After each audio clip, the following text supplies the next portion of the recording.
Today, we're continuing the theme of exploring incorporating new vocabulary and drum kit coordination, this time specifically within the context of 6/8 time.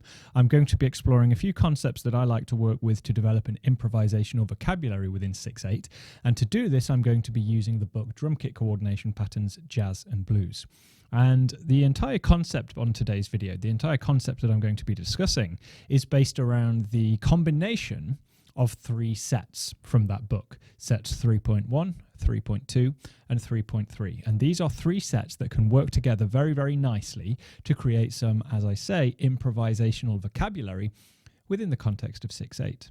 So first of all, let's have a brief recap of what 6/8 means. 6/8 is a compound time signature with 6 eighth notes to the bar, but these are divided into two groups of three. Two dotted quarter notes, each comprising 3 eighth notes. 1, 2, 3, 2, 2, 3, 1, 2, 3, 2, 2, 3. And the basic groove that we are working with is that found in set 3.1, a basic 6/8 groove based on an eighth note subdivision. It sounds like this.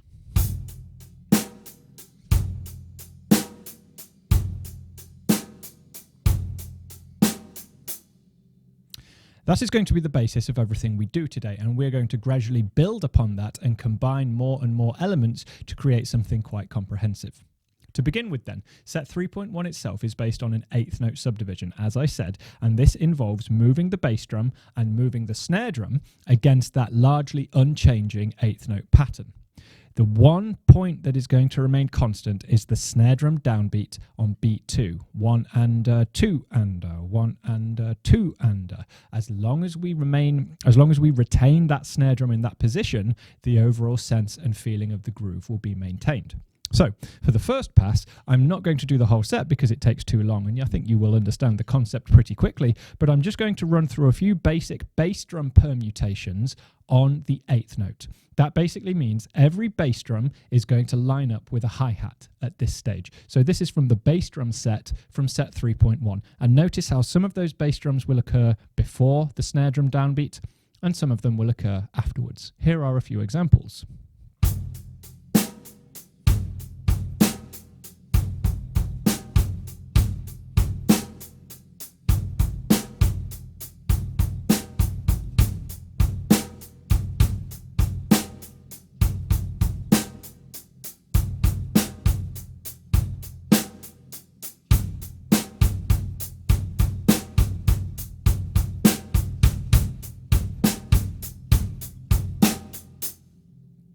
And we could go on, and you can hear there I'm just experimenting with where that bass drum can play on the eighth note before or after the snare drum.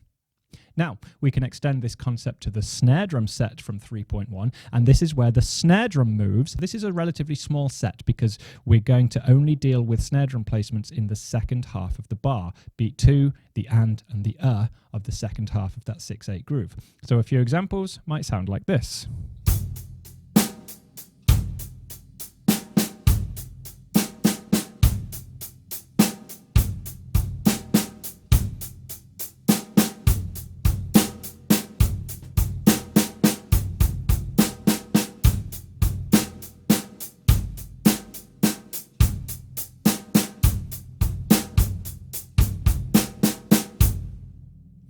Notice with the inclusion of the bass drum variations against those snare drum variations, we now have quite a dynamic pattern. We have moved away from that strict downbeat on the second beat of the bar, and we are improvising with the snare drum eighth notes. We can progress quite neatly onto the second element that we're going to look at today, which is of course to explore the same principles but on a 16th note subdivision.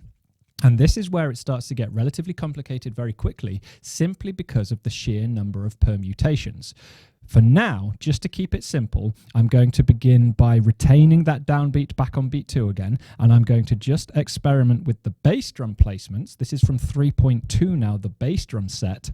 But those bass drums can play on the 16th note as well. The main difference here, working with 16th notes, is those bass drum strokes are now going to occur in between the hi-hat as well as at the same time. Again, there are far too many to demonstrate all of them, so here is a cross-section, and notice how some of them occur before the snare drum downbeat and some of them occur after the snare drum downbeat.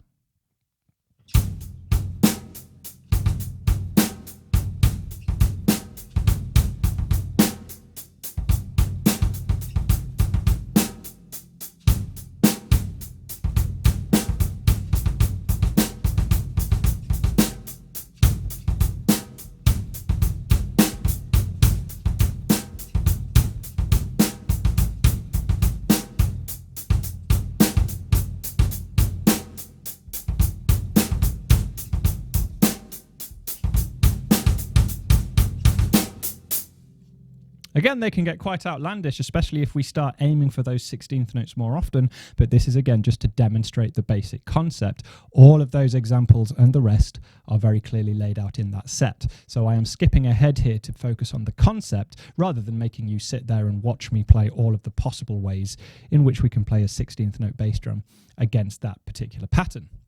The next step is the same as the one we explored before. We're going to start moving the snare drum now, but again, like with that bass drum, the snare drum can occur on the 16th notes this time. And as before, I'm going to limit the snare drum to the second half of the bar, 1 and 2 and or 2, 2, and because we're working with 16th notes. You'll hear what I mean. Again, I will explore with some, I will experiment with some basic bass drum positions, as well as now working with that snare drum on the 16th note.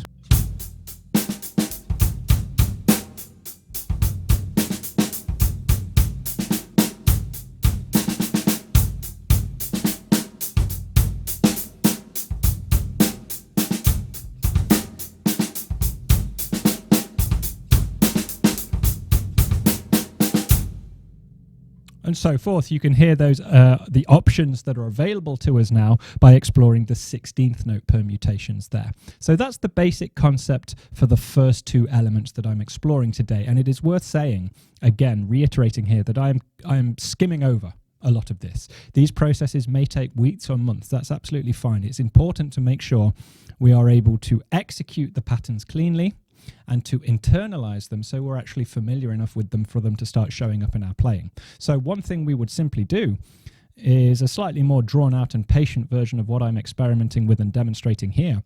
We simply improvise. Now, again, to demonstrate the concept, I'm going to take my right hand over to the ride cymbal now. And I'm just going to improvise within this 6/8 context, and I'm going to be exploring freely the 8th note and 16th note bass drum positions and the 8th note and 16th note snare drum positions, just to try to become a little bit more familiar with it and to bring it all together in a comprehensive and cohesive way.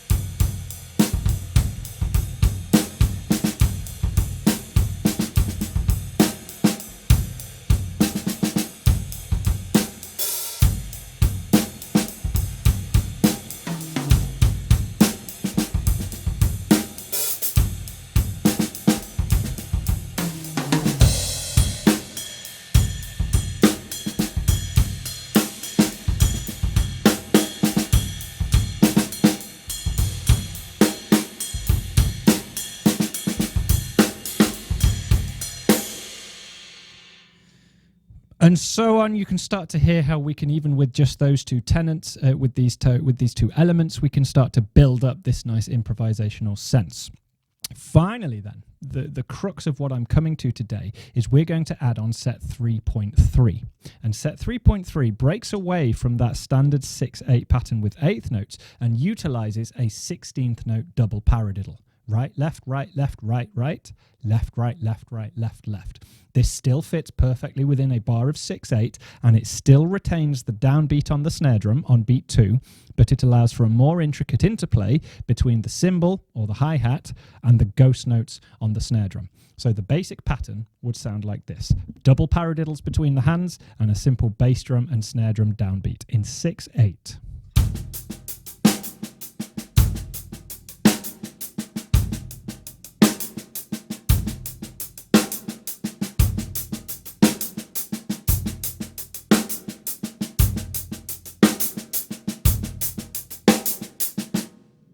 Now, before we do anything else, I'm simply going to get comfortable transitioning between the basic 6/8 pattern and this new 16th note double paradiddle. I'll do it over here again, and I will start to utilize some bell patterns within that double paradiddle, but the sticking remains the same. My main focus here is the transition.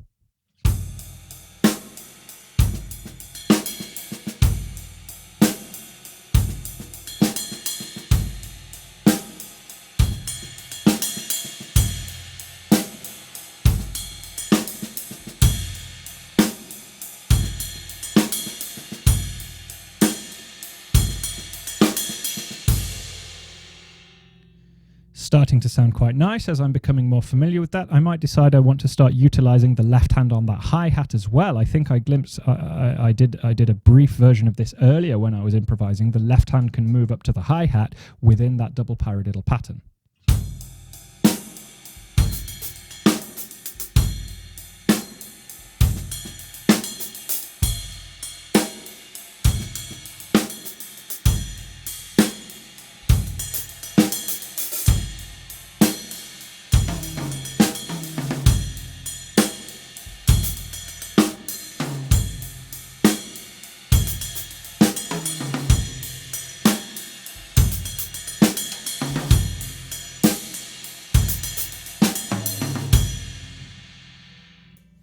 And again, we can start to build up some nice vocabulary in there. And those little errors I made, they're actually the most important part, because they teach us where we are less familiar with it. And you saw there, I tried an idea, and because I was thinking of the idea between the hi-hat and the toms, my sticking went awry. So I tried it again. I repeated it, and the sticking was corrected. And then I expanded that idea and took the left hand around the toms. And it's this case of exploration, of trial and error, of experimentation, where we are actually learning to use this material, which we have studied the coordination for, but we're using it in an improvisational aspect. And we only get good at improvising by improvising. Finally, then, we can work through set 3.3 itself to tackle the coordination against this double paradiddle. Now, this is quite tricky, so to demonstrate it, I'm not going to do all of them. There are far too many, but I'm going to work through some of the examples from set 3.3, just so you can get a sense of how that bass drum can move on the 16th note against that double paradiddle pattern. I'll just pick a few at random and play them a few times each so you can hear them, but the hands remain unchanged.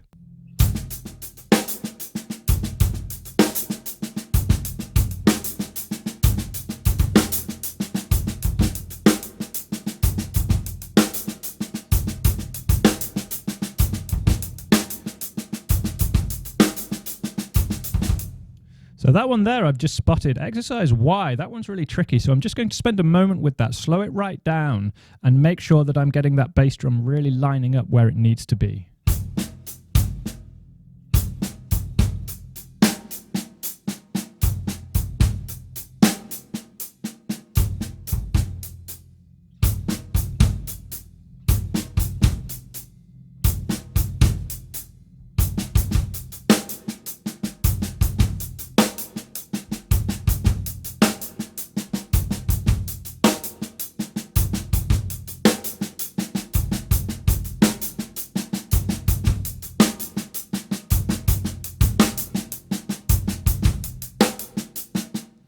And that's a really nice example, actually, because that is a particular pattern that I'm clearly unfamiliar with. And because I'm unfamiliar with it, as demonstrated by the fact that I've just had to slow down and focus on it, I wouldn't be able to improvise with that. Because I'm unfamiliar with it, doesn't mean that I can't play it. I can, of course, play it to a certain degree, but because I'm unfamiliar with it, it is never going to show up spontaneously in my improvisational vocabulary.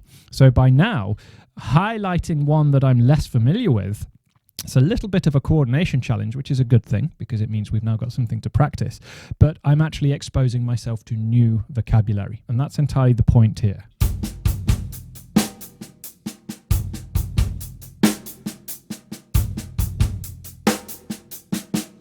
Anyway, that is a process that might take us many weeks or months, and again, that is absolutely fine. We're making sure we are capable of actually performing and executing the patterns. But far more important than trying to complete all of them is taking some we like and working with them to a deeper level. So now I'm going to put all of this together and I'm going to improvise within this 6/8 context, utilizing these three elements, these three tenets that we've been working on. The basic 6/8 pattern with 8th note permutations, the basic 6/8 pattern with 16th note permutations, and the transition into these 16th note double paradiddles. And the idea is to transition smoothly and seamlessly between all three sort of core ideas to develop and expand this improvisational vocabulary. I'm going to explore the use of the bell, that left hand moving to the hi-hat and around the toms, and try and put it all together into something that is coherent and musically quite pleasing. Let's have a go.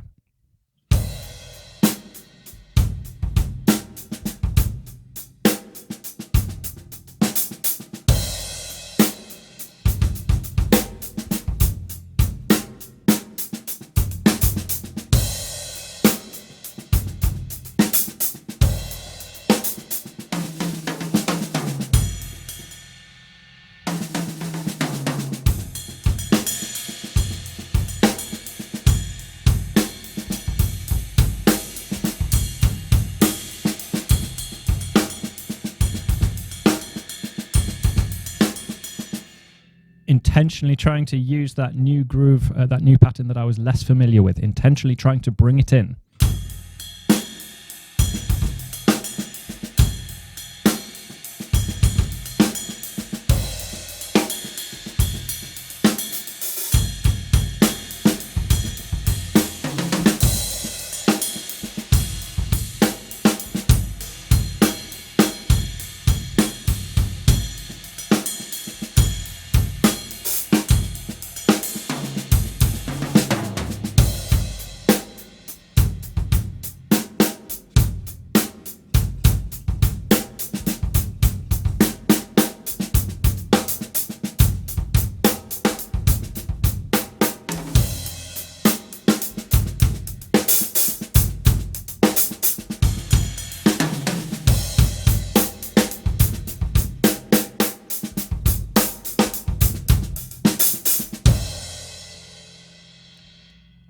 Something like that. And you can hopefully start to hear there's some nice improvisational vocabulary coming through. And at this stage, to demonstrate the concepts, I'm exploring. This is not intended to be some perfect error-free performance. This is intended to be an exploratory exercise where I am trying out the new vocabulary, especially that pattern that I struggled with, and trying to bring it into my sphere of familiarity. So it is crucial to state here that even though I was working with quite a lot of vocabulary there, quite a few mixed ideas, I was fundamentally working with the ideas as presented in those three sets: basic 6/8 with 8th notes, basic 6/8 with 16th notes, and the transition into that 16th note double paradiddle, but all the while maintaining that steady 6/8 groove.